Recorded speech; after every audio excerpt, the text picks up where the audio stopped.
My name is Time Traveler, and this is my show. I'm gonna do a little intro song. We're gonna do a little doggy coin report. I'm gonna tell you guys maybe a couple of stories or something like that, and then we're gonna play some magic. How's that sound? All right, so here we go.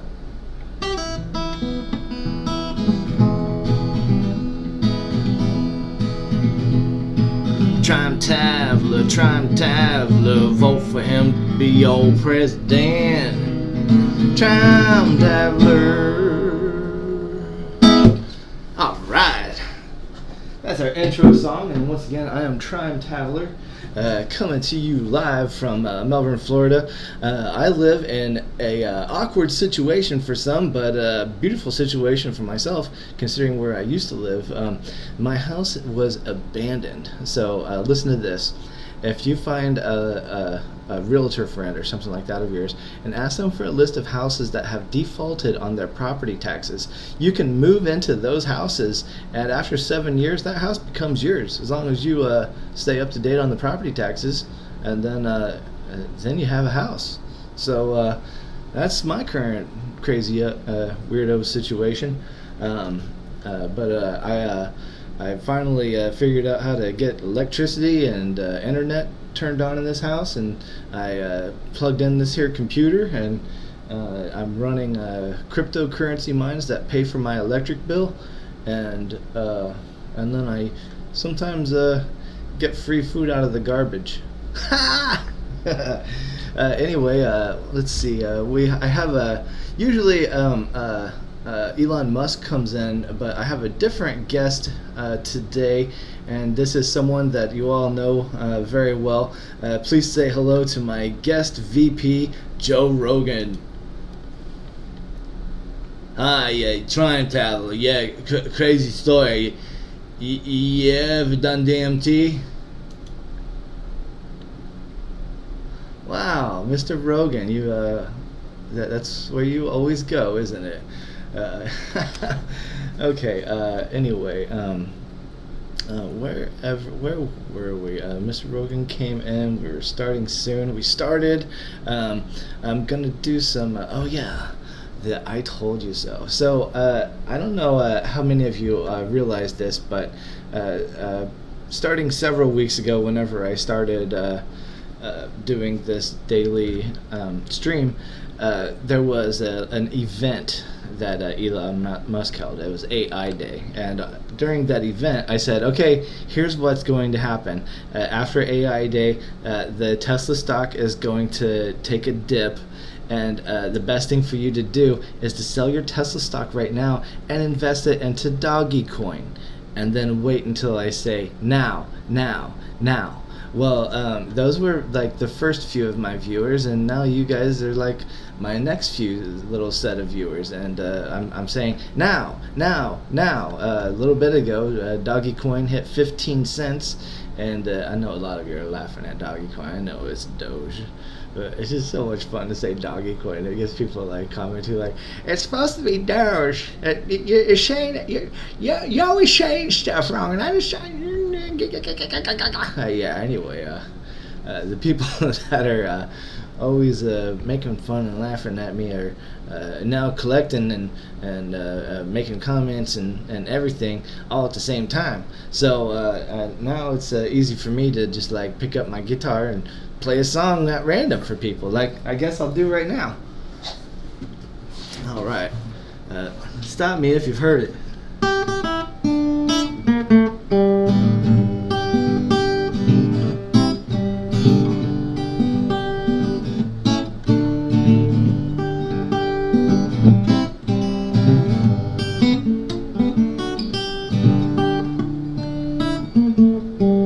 Once upon a time there was an engineer, drove a locomotive both far and near. Come by a monkey who would sit on a stool, watching everything that engineer would move. One day he stopped for a bite to eat, left the monkey sitting on the driver's seat. The monkey pulled the throttle, locomotive jumped the gun to 90 miles an hour down the mainline run. Big locomotive, right on time. Big locomotive coming down the line. Big locomotive number 99 left the engineer with a worried mind. Well, the engineer calls up dispatcher on the phone, tells him all about his locomotive was gone.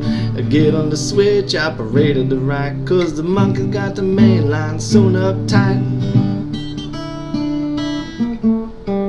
Switch operator got the message in time, says the northbound living on the same main line. Yo! Get on the switch, I'm gonna let them through the hole, 'cause the monkey's got your locomotive under control. Big locomotive, right on time. Big locomotive coming down the line. Big locomotive number 99 left the engineer with a worried. Left the engineer with a worried. Left the engineer with a worried mind.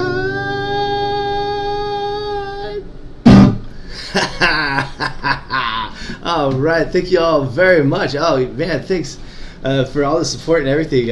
All kinds of people pouring in right now. It's nice to see a bunch of first timers in here. My name is Tram Traveler. I am running for President of the United States of America, but I don't allow political conversations or discussions on my because like I'm kind of like running because I like don't like all that stuff. So I'm just kind of we'll ignore that whole part of it and just have a whole bunch of fun, right? Anyway, wow, that was a crazy noise. That was Bottle Cap. I got one for you guys. This is an old Stagger Lee song.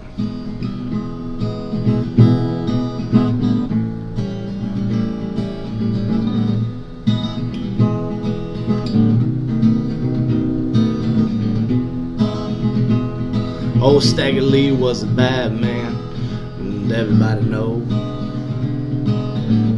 Spent $100 just to buy him a suit of clothes. It was a bad man, I mean old Stagger Lee. Stagger Lee shot Billy DeLines, so what you think about that? Shot him dead 'cause he stole his Stetson hat. He was a bad man, mean old Stagger Lee. Billy DeLines says, Stagger Lee, please don't take my life. I got me 2 pretty little children, not to mention my darling wife. Oh, please don't be such a bad man, you mean old Stagger Lee. Stagger Lee said, well, I care about your children, your darling wife. You done stole my Stetson hat and I'm bound to take your life. I'm a bad motherfucker, I mean old Stagger Lee.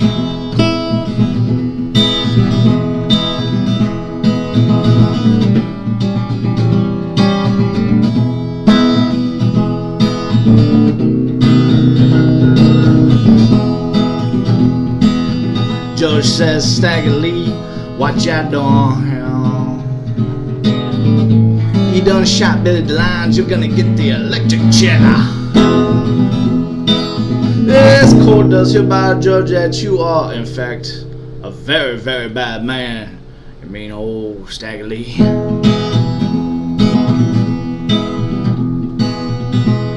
At 12 o'clock they killed him, his head raised high. Last words that poor boy said was, my 6-shooter never lie.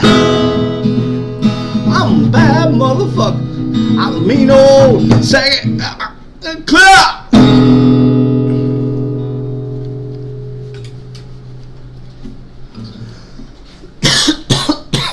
Whoa! Thank you. Oh man, need a little herbal throat remedy for my singing voice.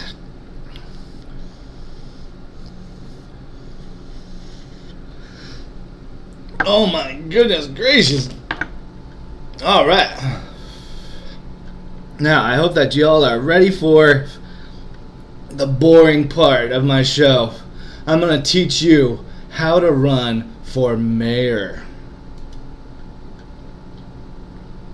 Hi, I'm Ted Danson, Mr. Mayor from the television. I noticed there's a mistake there. Is there any way that we could fix this little mistake? Hi, I'm John Mayer, frontman of the Grateful Dead and Company. Yeah, come and check out our final tour this coming summer. Yeah. You guys, oh man, I just love doing that. Anyway, let's. Oh man, my goodness. So right now I'm gonna go to my live scene. Whoa! And Joe Rogan has met me in here. Hey Joe, how's it going? Hey, Trav Dattler, blah, blah, blah, blah. Nice to see you. Yeah, he comes in. This is actually your first time in here, isn't it? Yeah, man, long time listener, big time fan, but blah, blah, blah, blah, you know how it goes. Yeah, Joe Rogan. He's whenever someone is like really famous like that, it's good to have them on your show. That's why I usually have Elon Musk, but Elon is, I guess, in space today. He's testing Twitter in space on Optimus Prime robot vehicles, whatever. Yeah. Tell me something built to last, am I right? Alright, so I guess I'll tell the story now. This is how it goes. Let's turn this way down so it's just barely a little bit of like ambiance music or something like that. Anyway, it was 1995 was whenever I left to go on Tours of the Dead. That summer, Jerry Garcia died, and so the only show that I got to go to was his second to last one in Indianapolis, which was at the Deer Creek Amphitheater. There are two versions of what happened at that amphitheater, and both of them all have to do, and they all revolve around Jerry Garcia's middle finger, which he was missing half of his middle finger. In this reality, there's another reality where he wasn't missing half of his middle finger. But anyway, that's beside the point. Whenever he was I'm doing good today, Core 95. Oh, and look at that, 1995. I was just talking about. Oh, see? That's the way the universe works. So anyway, it's 1995. Jerry Garcia dies. I go on tour with Fish for a little bit, but ultimately I end up at my friend Jeff and Danny's farm that I met on Fish Tour. And they live deep in the woods in this little place called Newton County, Arkansas, a little town outside of a little town called Irby, where the Buffalo River flows through. There's this low water bridge that you have to cross in your vehicle. You have to drive through the water across the Buffalo River in order to get to their house. It takes 25 minutes to get to their house from town in the Volkswagen bus, or you can take a canoe from town and take the Buffalo River, and it only takes 15 minutes. You can get there faster in a canoe than you can in the bus, because you got to go down the switchbacks and all around the yeah, it's crazy. Anyway, between town and Jeff and Danny's cabin, there was this old there was two things. There was this old place called Dog Patch USA, which was a defunct amusement park in the middle of nowhere, right? Like Ghost Town, Arkansas. There's this place called Dog Patch USA that used to be this, amusement park. It was right in between there and town, and then Jeff and Danny's house is further down.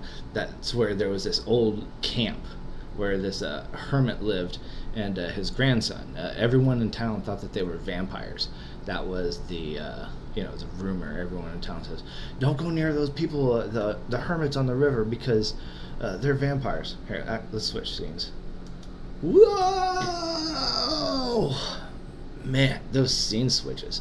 So anyway, the people in town all thought that they were vampires. One day, me and Danny are riding the canoe into town, and he sees the younger one, which was like really short, like maybe 4'5" or something, and big red beard and crazy red hair. Looked like a freaking leprechaun. Like, oh my, like, and then he's like, it's not a leprechaun, it's a vampire. Vampires are leprechauns. It's a type of vampire leprechaun, a vampiricon.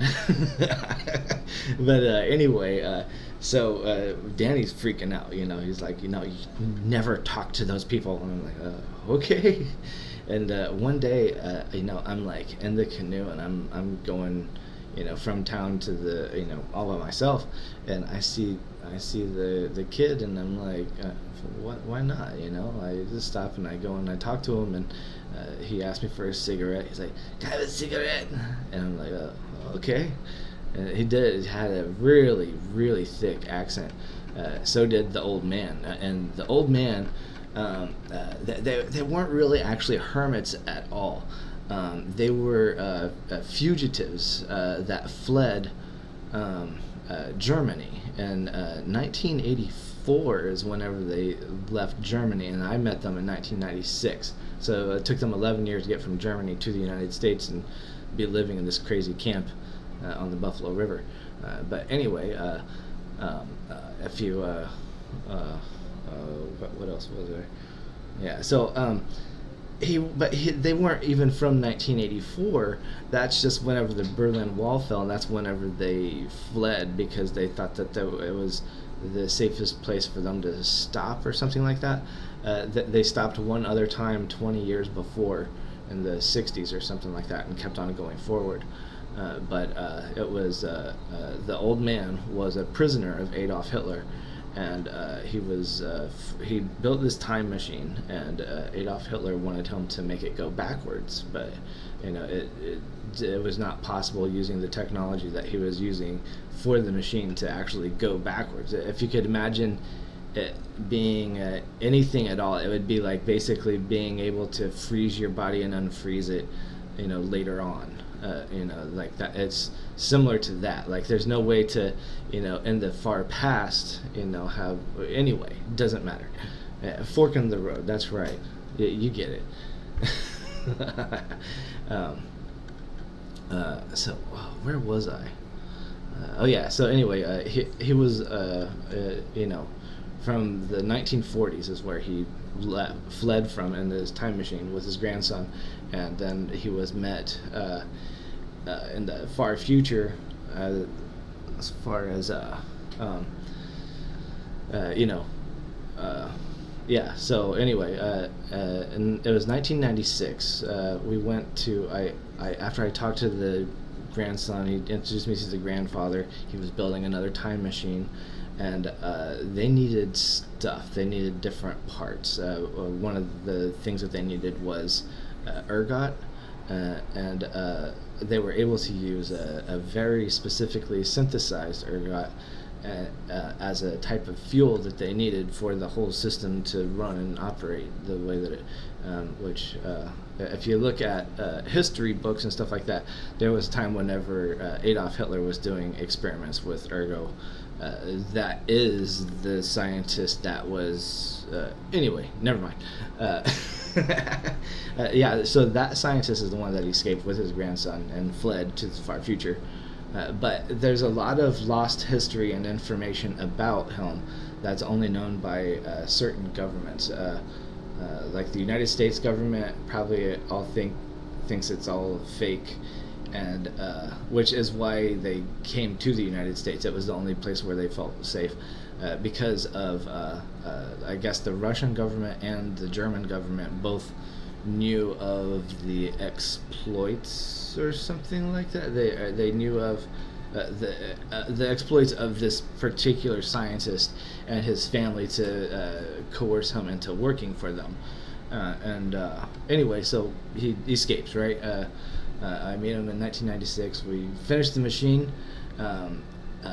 We send Helm and his grandson further into the future to the year 2020.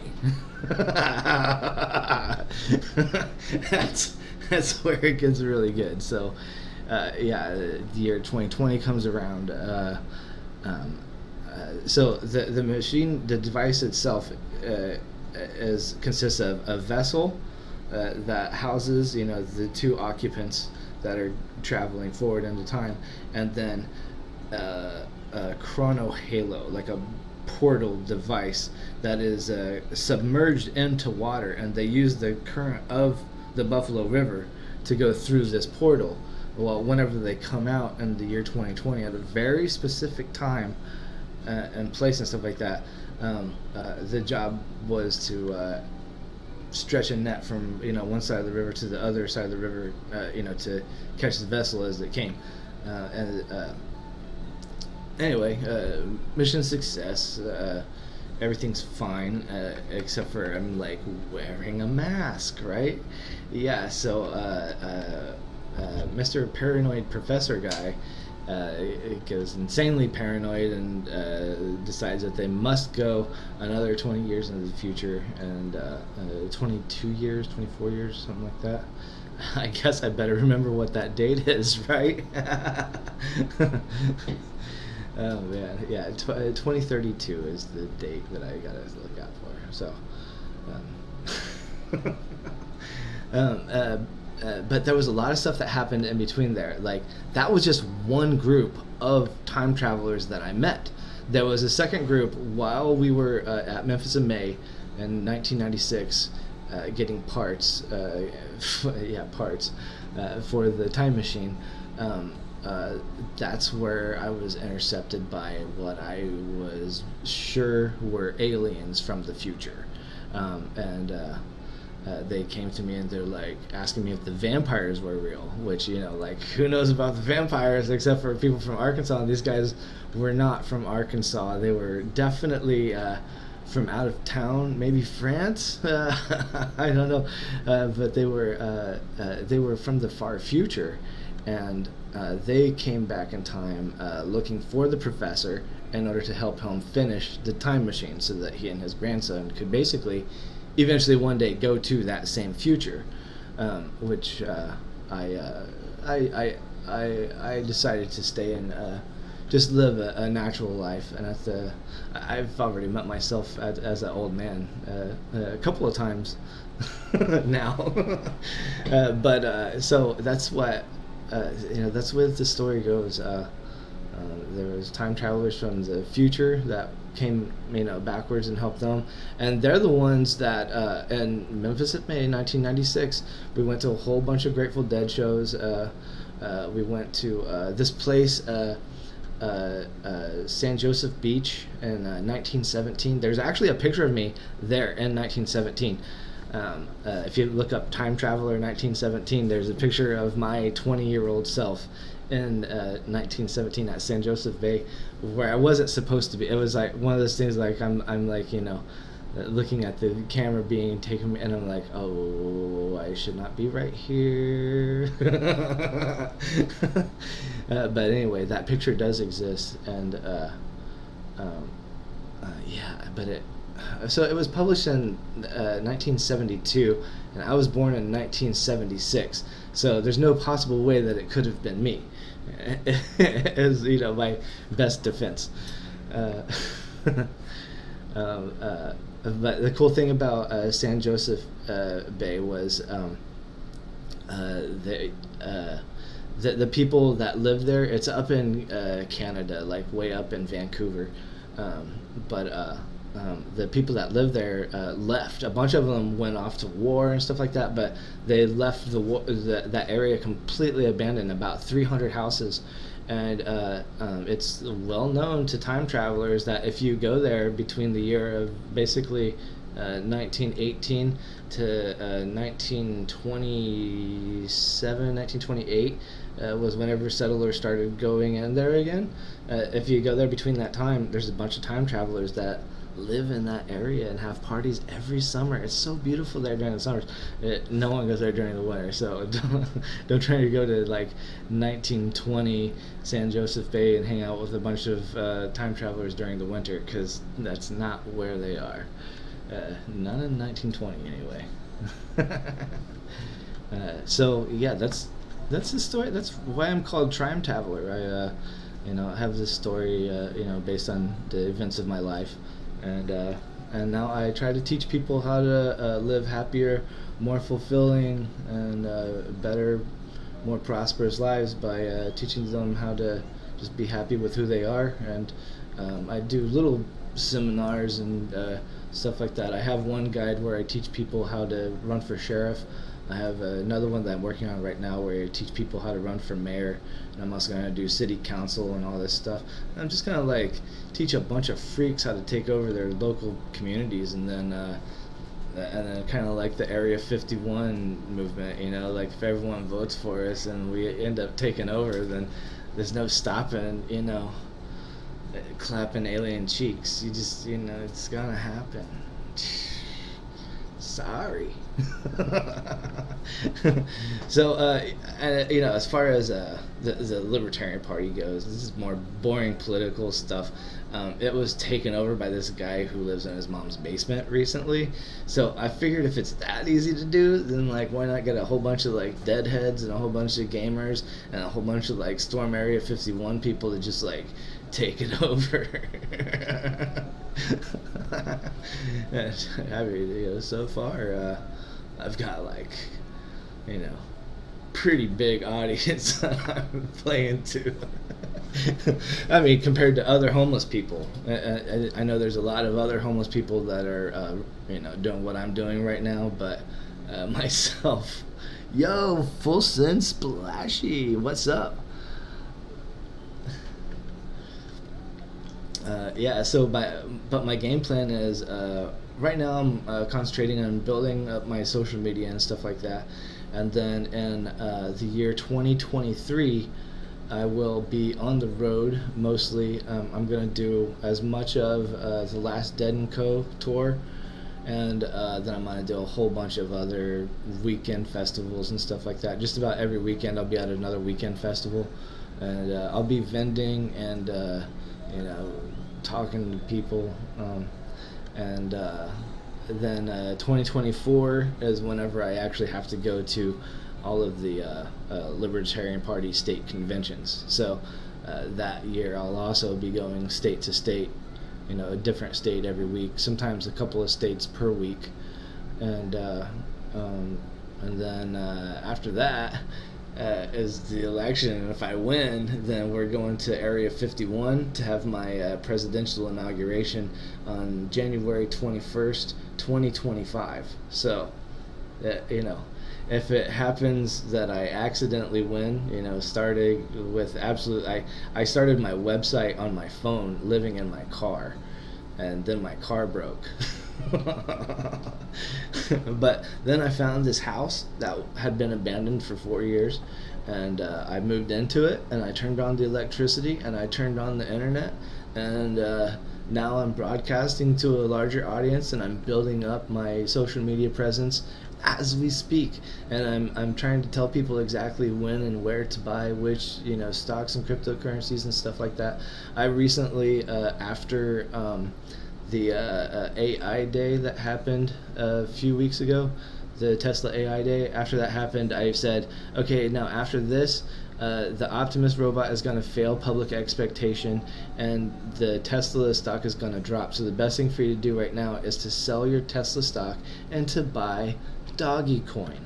And then guess what happens? Then Elon Musk accidentally has to buy Twitter, and then he, you know, is pretending like it was his plan all along, of course. And then and then you know, he tweets as he wants to, and then all of a sudden that Dogecoin makes its big run. Yeah, you know, there it is. I mean, we're looking at it live right now, up 2.54% right now in the past hour. But like an hour ago, it was up 20%. It's up. You know, let's look at this just for gits and shiggles. Okay, so here is our one day. We're up 43% for the day, but we're up 109% for the week. Our peak was 13.4 cents. That's not true. I saw it go all the way up to 15 cents. It's not showing what the peak was, but yeah, actually this will show it. whopping 15 cents. Just like I said yesterday. Yesterday I was like, man, set your limits for 15 cents because once it hits that, it'll be lucky to keep holding 10 cents. And right now it's at 12 cents, and it's doing that bear trap thing. You're gonna think that it's time to buy, but it's not time to buy yet. So you guys, just keep your paper hands to yourselves until I say buy again, because right now it's not actually time to buy. Oh, are we? Let's ask Elon. Elon, I think he's here. Let's see. Hey, buddy, are you in the studio with me?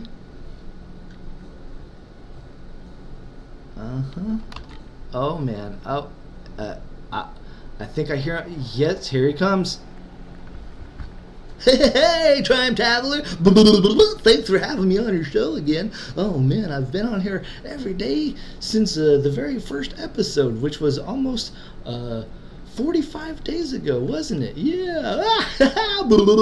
Well, I'm here to talk about Time Traveler's predictions. The Dogecoin record high bull run is going to start on May 2024. That is about 30 days before the next Bitcoin halving. Now, the Bitcoin halving is where every record high happens. So, as we know, all you have to do is start buying on these dips now and hold for the next 2 years, and then starting in May till about May 2025. May 2025, you're probably going to want to sell.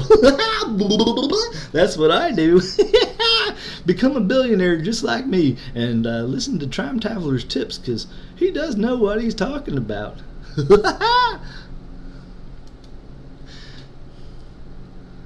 Yeah, thanks for coming in, Elon. He's always full of terrible jokes and stuff like that, but he's been a friend of mine for a long time, so I let him come in. I let him be on the show, and whenever he heard that Joe Rogan was going to be on today, he was like, I was on Joe Rogan once, and I'm like, yes, I know, everybody knows. You and him go way back. You probably did DMT together. It's that's a Joe Rogan joke. Yeah, so, oh man, I better check this time. Oh man, I've got about 10 minutes, and then I have a lot of important stuff to do. Saving the world is not an easy job, especially around Halloween time. I walk around downtown like this all the time, but during Halloween, people are like, oh, what are you supposed to be? And I'm like, this isn't a costume.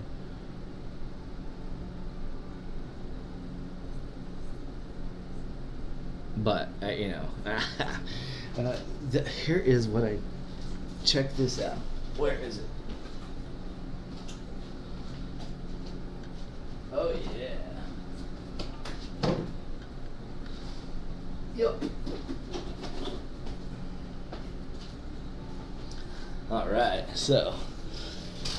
As you know, like, every bum has their own sign and stuff like that, right? So, I walk around downtown, and I take my necklaces and my bracelets with me, and I carry this here sign, and yeah, that's how it works.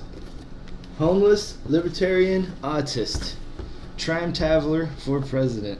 And then whenever I'm president, we're gonna switch from our dollars being just printed out of nowhere by the Federal Reserve to a hemp bracelet standard of $5. That's right. Whenever you get paid, your boss will have to tie up all of these bracelets in order to pay you, and people will start wearing their wealth again. That's right, ladies and gentlemen. Wearing your wealth used to be cool, and it will be again once I am president. Now, another thing about the hemp bracelet standard is, if your boss has trouble tying up all those necklaces to pay you at the end of the week whenever you get your paycheck, then that your boss might actually hire you to help make the bracelets that are going to pay you. And once you get really good at that, then why do you even need a job? You can just make your own bracelets to pay yourself. And that's kind of pretty much what I do. And I figure if it works for me, it should work for everyone else too. And that's why they call me Time Traveler, because I've already been to the future and I know what works best. But one of my favorites is after birthing chambers are invented. Oh man.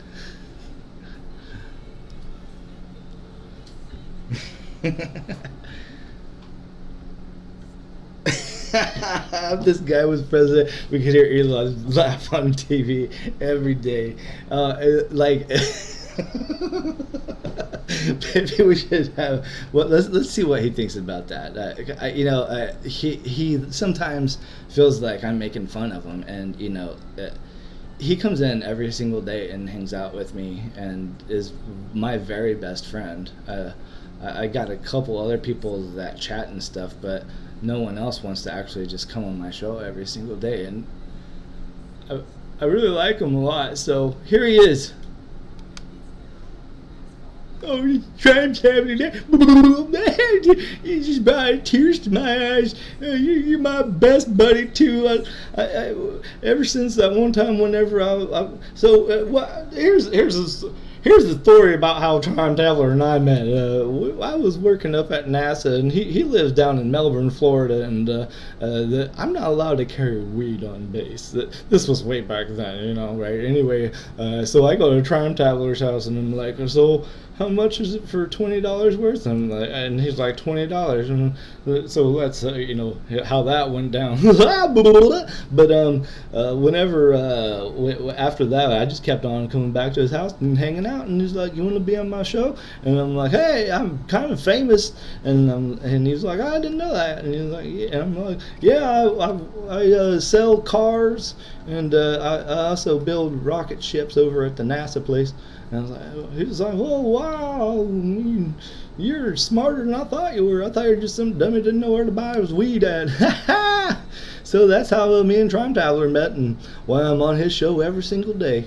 Instead of that stinky old Joe Rogan show. Last time I went there, we smoked way too much DMT.